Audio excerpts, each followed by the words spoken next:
she announced. "You have to be perfect to deserve my love." "During our fight," I said. "Then you'll die alone." When her fourth engagement failed for the same reason, and she begged me back, perfect wasn't required anymore. I, 31, male, dated Cassandra for 3 years. We met through a hiking group. She was the one who always had the best gear, the perfect outfit. Her hair somehow flawless, even after a 10-mile trek. It should have been my first clue. At first, her impossibly high standards seemed like ambition. She pushed me to be better, to dress nicer, to work out more, to advance in my career as a junior architect. I found it motivating. Initially, I thought she saw potential in me, but her motivation came with spreadsheets, actual color-coded spreadsheets, of where my salary, my title, and even my physique should be by age 35 and 40. The red flags started small, easy to dismiss as quirks. She'd constantly fix my appearance before we went anywhere, straightening my collar, messing with my hair in a way she deemed more stylish. Sometimes, she'd make me change my entire outfit moments before leaving. She'd even control my food orders at restaurants. If I ordered something she considered unrefined, she'd tell the waiter, "Actually, he's changed his mind. He'll have the salmon." She enrolled me in classes without asking, wine tasting, golf lessons, even a men's grooming workshop. I went along with it, telling myself it was for my own good, that she was just trying to help me level up. The breaking point, the moment the illusion shattered, came at her sister Melanie's wedding. It was a beautiful, lavish affair. Cassandra was the maid of honor, a role she performed with breathtaking, cinematic perfection.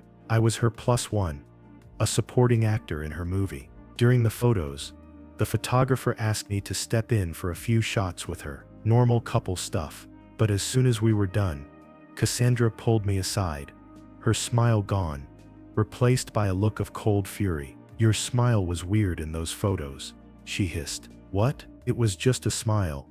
It had too much gum showing," she said, her voice dripping with disappointment. "Now those photos are ruined. You probably ruined 50 of them with that ridiculous smile." That night, in our hotel room, she laid out a literal printed improvement plan. It was a list of areas I needed to work on to be worthy of a future with her. The list included a 40% salary increase within 2 years, losing 15 pounds.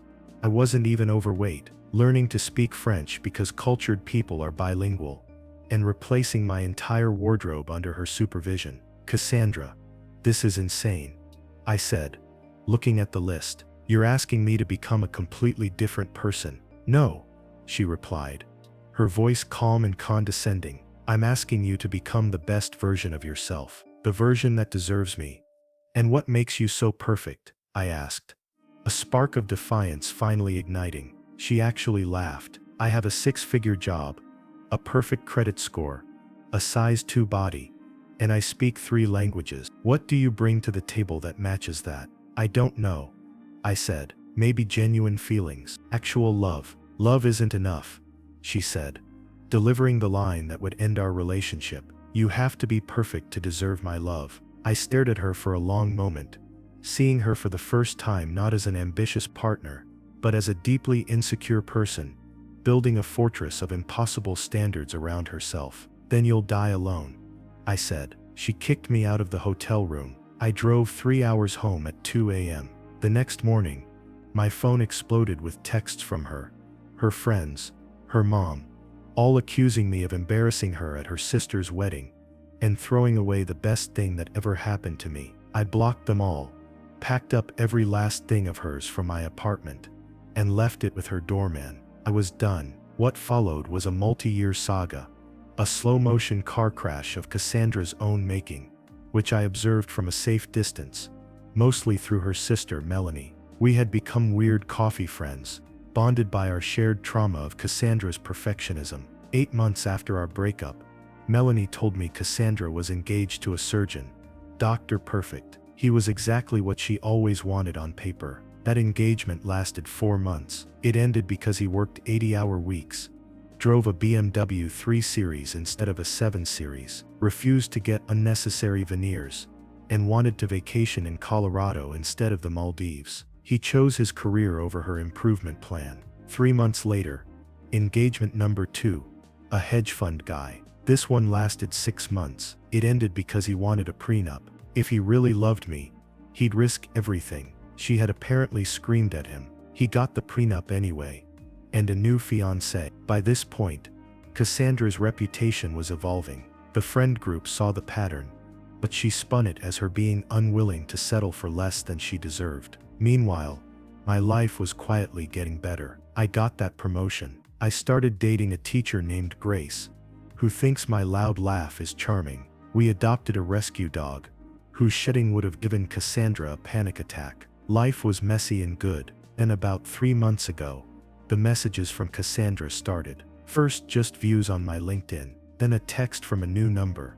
I've been doing a lot of thinking. Coffee. I didn't respond. Another text. I saw your firm won that design award. I always knew you had potential. I showed them to Grace. She just laughed. Then came engagement number 3.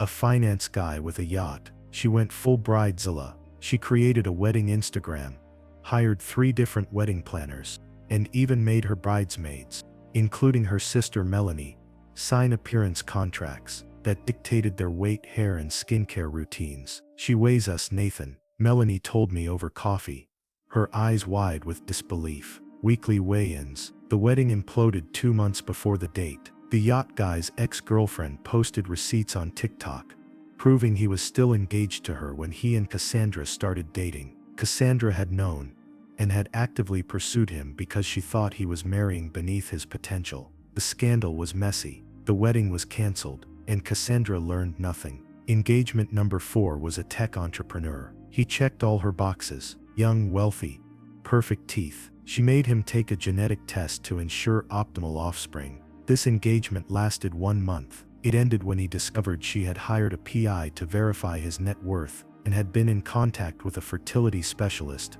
about embryo selection before they had even set a wedding date. The day after he ended it, she called me, crying, "Nathan, please, I need to see you." Against my better judgment, I agreed to meet her for coffee. She looked tired, the spark of superiority in her eyes finally gone. "I've been thinking about what you said," she started. "About dying alone. You were wrong. I just need to be more flexible." "Flexible? You made a man take a genetic test, Cassandra. That was just smart family planning," she insisted. "I know what you're thinking," she continued. 4 failed engagements, but I'm not desperate.